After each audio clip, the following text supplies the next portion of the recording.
Next up is David Bouzid. Greetings, John. With all the discussion about the future of physical media and streaming on your show, I found this story really interesting. Apparently, Samsung, the number one maker of Blu-ray and 4K players in the world, has announced they're not going to make them anymore. Is this the most tangible sign so far that physical media is in its final days? Thanks. Yeah.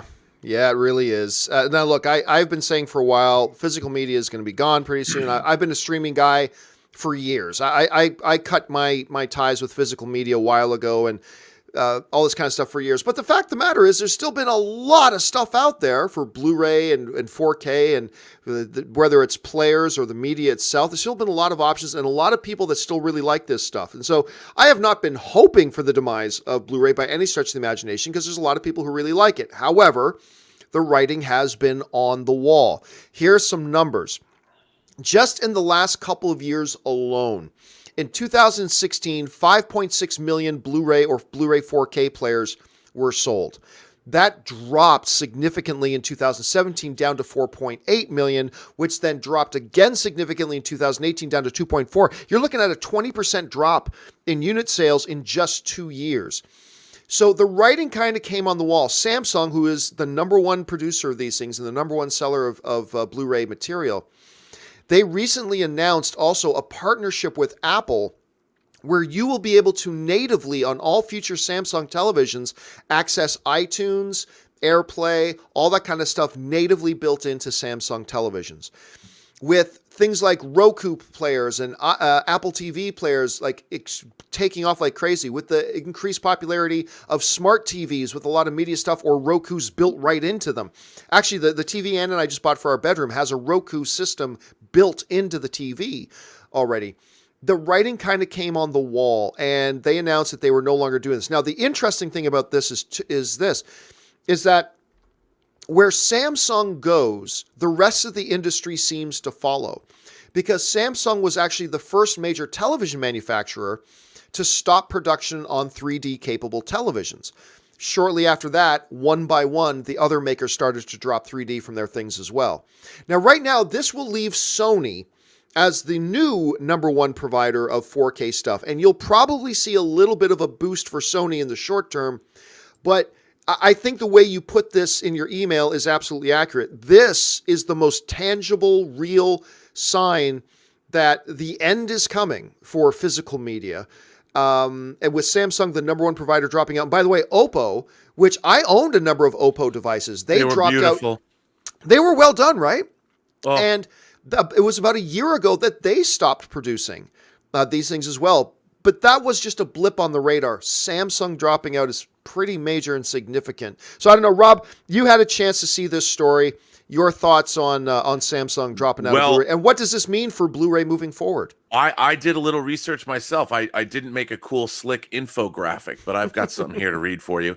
Okay. According to the Digital Entertainment Group's 2018 Home Entertainment Report, we as consumers spent more than ever on video last year, $23.3 billion, up 11.5% from 2017.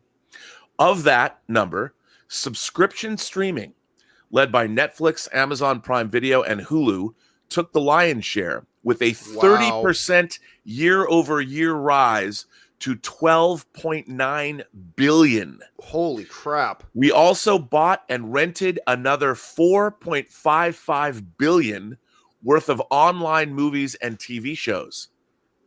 Check that out. But Blu-ray, even with the growing popularity of 4K Blu-ray movie and TV show sales, they only came to $4.3 billion, which was a 14.6% drop from 2017. Serious? Now, I have, as you know, I was a retailer, a video retailer all through the 80s, and then I produced content for 15 years. The number had been 10% a year. The drop in physical media sales was 10% a year. A 14.6% drop in 2018 is precipitous. And I think, and there's no reason to think it's going to slow down or even it'll probably speed up And with Samsung dropping out of the market, and my friend Bill Hunt over at the Digital Bits went to the Consumer Electronics Show this year and famously mentioned that there were only 3 new optical disc players being introduced on the market for 2019. 3. There used to be dozens. Yeah.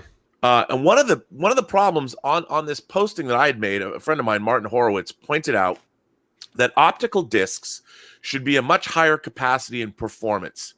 And the growth of the tech was stunted by content organizations. You can get 1 terabyte of data onto micro SD cards. And a Blu-ray, its top capacity is 50 gigabytes. Think about it, 1 terabyte on a micro SD card, which we're all using in our cameras and our recording devices. The Blu-ray technology, I hate to say it because kids are always like, you, Rob, you're always screaming like an old man about your optical discs. Get off my lawn. But the fact is, they're right. Optical disc technology is mired in the 20th century and 20th century thinking. And I hate to say it, but I honestly believe, and I pity the fool who thinks different. I pity myself because I am the fool. I'm going to be buying optical discs until they pry them from my cold, dead fingers. But I think that's going to be about 2 or 3 more years. But there's going to be there's going to be like Mondo is still pressing vinyl. There's always going to be Shout or Shout and Scream.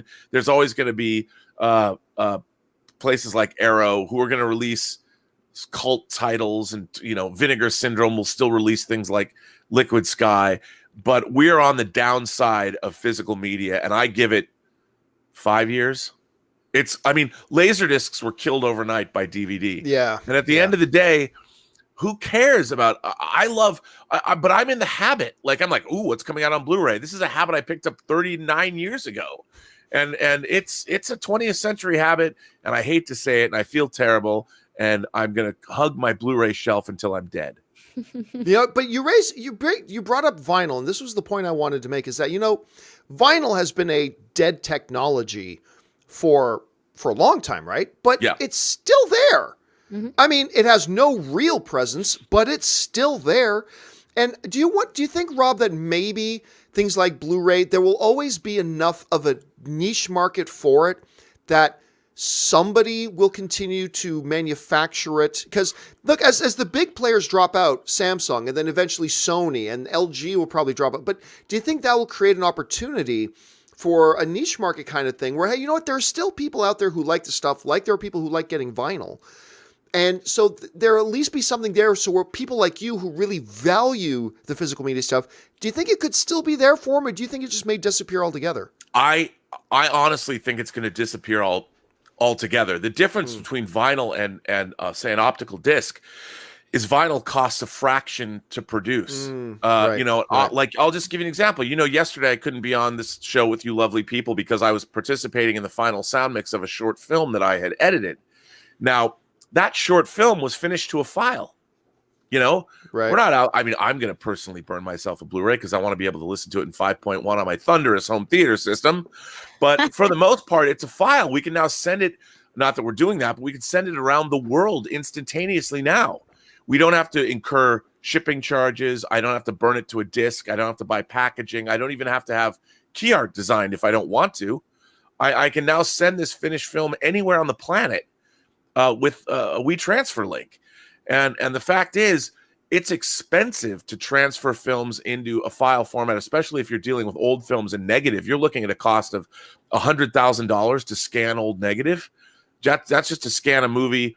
I was pricing out how much it's going to cost to put my film Free Enterprise on any file format, and I have to scan the negative, and you're looking at $88,000, even cheap. Wow! Now to press vinyl, to press an album, is not nearly that expensive. And, I think, look, hipsters and DJ culture has kept vinyl alive. And I think it's cool. But even vinyl, it's like at the end of the day, who's going to care? I mean, young people, Ashley, you guys don't want stuff. And I mean, look at that. Well, yeah, but you don't want, you don't need thousands. You don't need a John Cusack high fidelity wall of vinyl. No. You don't need that. Yeah. And I just think I hate to say it because I'm going to cry giant tears into my teacups And I'm just going to brew tea in the tears I cry for the loss of physical media, but it's going away. All right. Well, so everybody, might as well spill out a drink tonight for Mm-hmm. Blu-ray because it seems to be coming to an end. All right, guys. Well, how do you feel about that? Jump down in the comment section and let us know your thoughts.